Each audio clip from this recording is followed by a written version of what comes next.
I'm Vin. I'm Sori. That's Booby. And Vita and Chip and Culpy. Okay, so we did, what was the other song from them? Oh, the other song. The one that Kansas? Hef told us to do. Carry On My Wayward... Something about a son. Carry On My Wayward Son, yeah. Hadn't heard that one before, but I had heard this one before. Oh, you have? And I was like, this is my... Between the Carry On song was okay, but this one is my favorite from them. Which okay. I didn't know the same band did it, but it's the same band. Anyway. Oh, okay. And I said the next time we'll listen to it, we'll listen to this one. And there is enough people that were telling us to listen to it so that we're able to do it. So, well, that's good. I'm pretty happy.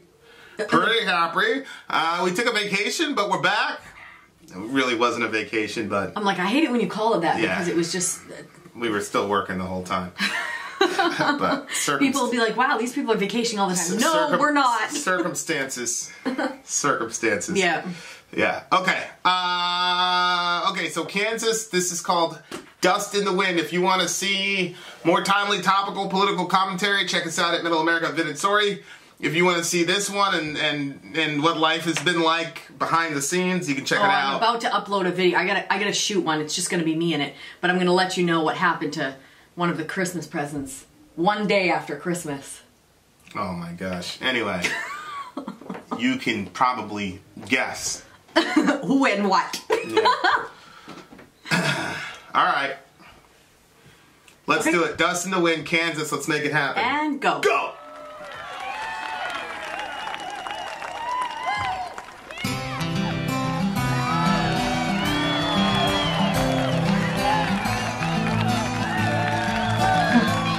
That's when people used to do lighters.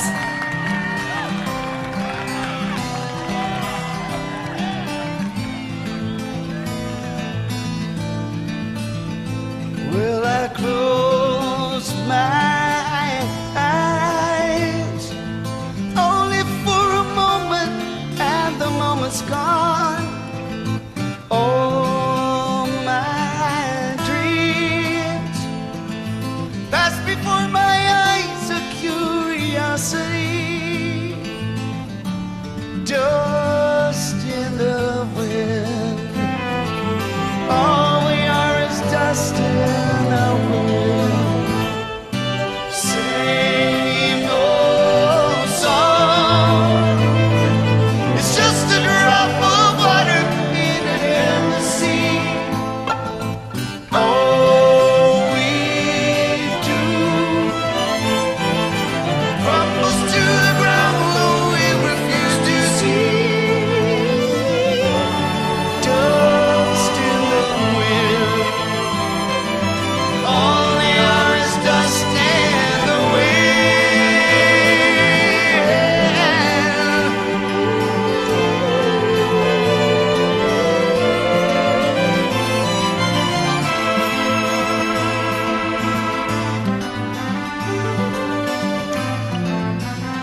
Wonderful.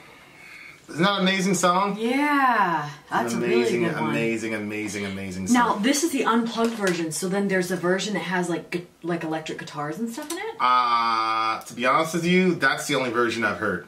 So I just Googled, I saw the song, I heard the song lyrics in a movie, and I was like, whoa, that's crazy. And then I Googled it, and sure enough, it was it. I just YouTube did that live one was the first one that I saw. Well, so I it's just such a great version. You can see how you would just, stay there. This to me blows the Wayward Son thingamajiggy out of the water. Oh, me too. Me too. Just sonically, it's just like such a beautiful, crazy song, lyrically speaking.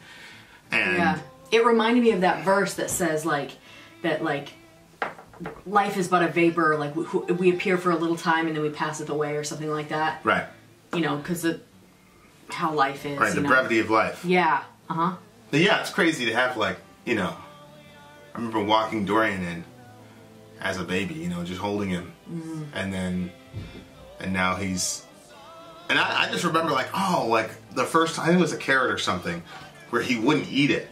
And I was like, whoa. You've talked about that a lot. He's a person. That was one of the best moments of my life when he refused the carrot. Because before, they're just kind of like a blob, and they just take whatever you give them, and he had his little personality. He's like, no, I don't want this carrot. Yeah. Nah. I just whoa, I was just so fascinated by that. And I was just blown away by that. Whoa, this kid has a person. He's got likes and dislikes. Don't give him carrots, give him chocolate. Oh my gosh. But, it's just a crazy thing, to how time works. And now he's, quoting all these routes and stuff in football verbatim, and he knows all this, it's just unbelievable to me. And he's your height now. Yeah. It's insane. I think he literally is my height. He doesn't. I'm 5'7". He doesn't stop growing. Yeah. It's unbelievable. I know. Guy's as big as you. Yeah, I remember. It's crazy. I remember just holding him. Good Lord. And now we got little man. So it's a cycle of life. Yeah. Little Orion. Vin won. We're gonna call him Orion. What pushed you to the little decision? There he is. There's a picture. Little Orion. Little baby. Although that should have been announced on my channel. That's all right. Yeah, take all the minutes on yours. What pushed it over the edge was just how much you wanted it. Oh, really? Yeah, I kept looking at you sleeping. I was like, oh, he wants Orion. He wants that as a name. It's a good name. All right.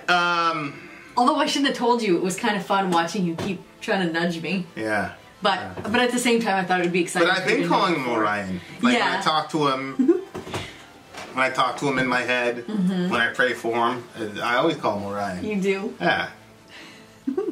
That's his name. That was his name before the foundations of the earth. When I saw my aunt today, she goes, she said, the thing is, she said, sorry, she said, the men, they used to name the kids. That's right. I said, oh my word, if Vin could hear you saying this right now, he would agree. Let him know. I said, I told him, this day and age, though, I can say, I need the room cleared. They'll clear the room, and I'll be like, bring me the papers. I'll sign the name right now. You're ridiculous. Orion. Beauty. But yeah, what did you say, the brevity of life? Yeah. Well, he says, dust in the wind, all they are is dust in the wind, and then same old song, just a drop of water in an endless sea. Yikes. You just think about the endless sea of humanity and all the rest of it. This is, I think somebody told me from the Carry On Wayward Son that one of these guys became a Christian. Oh, really? Yeah. I wonder which one. I don't know, but I mean, we've talked about nihilism before, and there's, the nihilism, which has a root word in nihil, which basically means empty. Now you say God created everything ex nihilo, ex from and nihilo, nothing. So it speaks to the sort of emptiness that you have when you sit back, and I was talking to one of our villagers, I'm not going to mention his name, but if you sit back and ponder, you're stardust, and you're just going to return to stardust, and in a trillion years, none of this is going to be around. Our sun's going to get one to heat death, and blah, blah, blah, and that's it.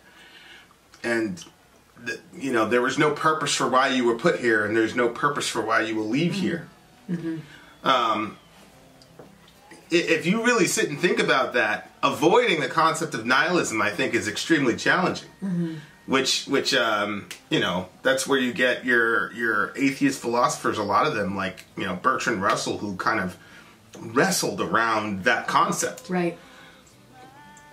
You know, a lot of, you know, and I've had, you know, a lot of our atheist friends like, that's not true that atheism necessarily leads to nihilism. Well, Bertrand Russell struggled with it. And he was a very brilliant thinking person. Now, I'm not saying that that automatically means that he was right.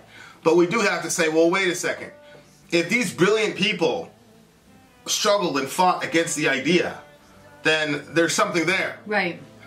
Yeah. Now, you can subjectively assign meaning to yourself, but I think that Christianity, you know, has a leg up here. You know, we're talking about how I don't believe there's any such thing as coincidence, and I was talking about how, you know, how we all met each other. Right. Had to do with, I don't know, probably 70 million secondary and tertiary contingencies that brought us to these moments. That are seemingly unrelated, that bring us to these moments. Right. Why a person runs into a YouTube account, how YouTube got created in the first place, and how you even ran into that YouTube account in the first place. Right, you know? and then there's millions of YouTube accounts out there, and how this band came together and came up with this music, and how all of it comes together to create the moment that we're in right now. In our worldview, all of that that has purpose and meaning behind it, the mundane stuff, and then the other stuff that just takes your breath away. Right. So. But if I were to suspend that world, the world that we live in, and say, none of that means anything, and you guys are just a collection of unrelated random coincidences that then brought you guys together and there's no ultimate meaning behind it, I'd have a hard time not being a nihilist. Yeah. Yeah. And of course, the irony of the song is that when these guys get nihilistic, they come up with like the best music. I know. You know what I mean? Like it's this very strange dichotomy that I find when. Such a beautiful way of saying nothing matters. Yeah. Like it's almost like God is saying, okay, you're going to sing about nihilistic, and you're going to make some of the most beautiful, meaningful stuff in the world, which the art itself and the music itself argues against the message.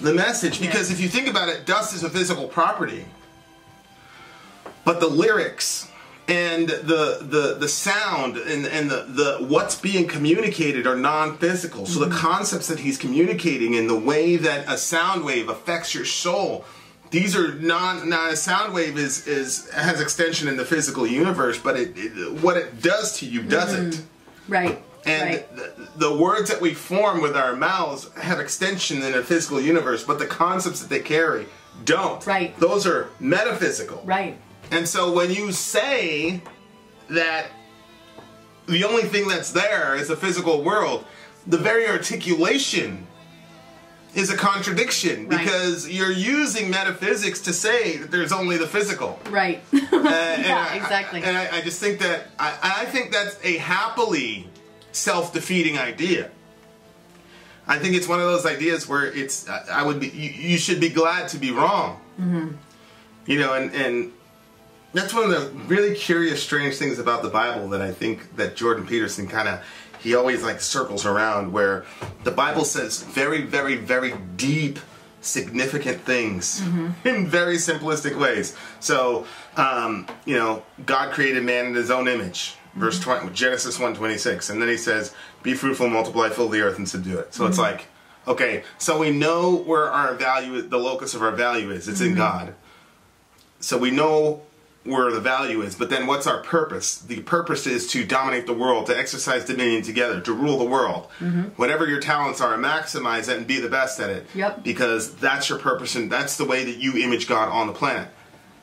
And so in two very simple verses that a child could read and understand, you get some of the deepest understandings of questions that human beings have asked from forever. And on one side you could say, oh, well, you know, that's because you want it to be true. But that's like imagine there were two babies, right? And they were both in the womb and they could talk. And one baby says, I hear mom, I hear dad, and when I'm going to be born, they're going to take care of me. And the other one goes, what do you mean? Like when you leave this place? And the baby goes, yeah, when I leave this place, my mom and my dad, they're going to take care of me. And then the other baby goes, how do you even know that? What's your proof? Have you ever experienced that before? And the other baby goes, no, but I've heard my mom's voice. Well, have you seen a face of the voice? Well, no. Well, so how do you know she's going to take care of you? Well, I don't know. And then the other baby goes, that's just wishful thinking. Well, yes, but the very fact that the child desires to be cuddled and taken care of indicates that there's a mother who should. So my point is, even if you want something to be true, like that there's a God or that there's a purpose, one way of interpreting that is to say, oh, you know, Christianity is just, oh, it's just wishful thinking, it's too good to be true. But the other way of thinking is to say, that's because it's an appropriate desire. Just like a baby has the appropriate desire to be held and cuddled and loved by their mother and father that they've heard in the womb, then it's an appropriate desire that will be fulfilled once he's born. So you can look at it cynically and say, oh, you just want meaning and purpose and all that because that's a desire you have. And I would say the reason we have the desire is because it's appropriate. It just depends on what side of the street you're looking at. But if you want to be the cynical baby and say there is no mom, you know, you're just going to get born and you're just going to go out in the cold world by yourself and then that's it. You know, then sure, you could look at it that way. I think when you think about relationships, because that's kind of something that, like, most people can't relate with a baby in a womb, like, because it's been so long for all of us. But, like, lots of people feel like, oh, if I just have this relationship, you know what I mean? Like, I just want to be loved. Oh, I want to express my love to somebody and stuff like that. And part of the original design, God created them male and female, and He brought Adam and Eve together so that way they would rule together. So that desire is in lots of people. Like, the majority of people have that desire, and the pieces are there to make that work, you know what I mean? So the desire is there for a reason. Right, so the fact that we have like a deep intrinsic desire for something, and then the idea that it can be fulfilled, is not necessarily wishful thinking. It may be that's exactly how things are supposed to be. Right. Hence why you have the desire in the first place. Exactly. But man, what a beautiful... This has got to be one of the most beautiful songs of all time. And I don't know if some of that has to do with the fact that there's a cello there and all that. I don't know what the original sounds like. Right. But, you know, it's one of those things where, hey, if they're better live than they are in studio, good Lord. Yeah, it's just... It's beautiful. What do you give it? 9.8. I don't know. Maybe it's a 10. It's probably a 10. This is another... It's a 10. How can it not be a 10? It goes... This is another 11 song for me. An 11? This is an 11 song for me. This is an all-time song. Like, when we start getting to philosophy with the kids and we talk about nihilism, this is definitely going to be... This is definitely going to be on the menu. For sure. Because it's impossible to listen to this song and not really get the force of what he's saying. It's just amazing to me how in music you can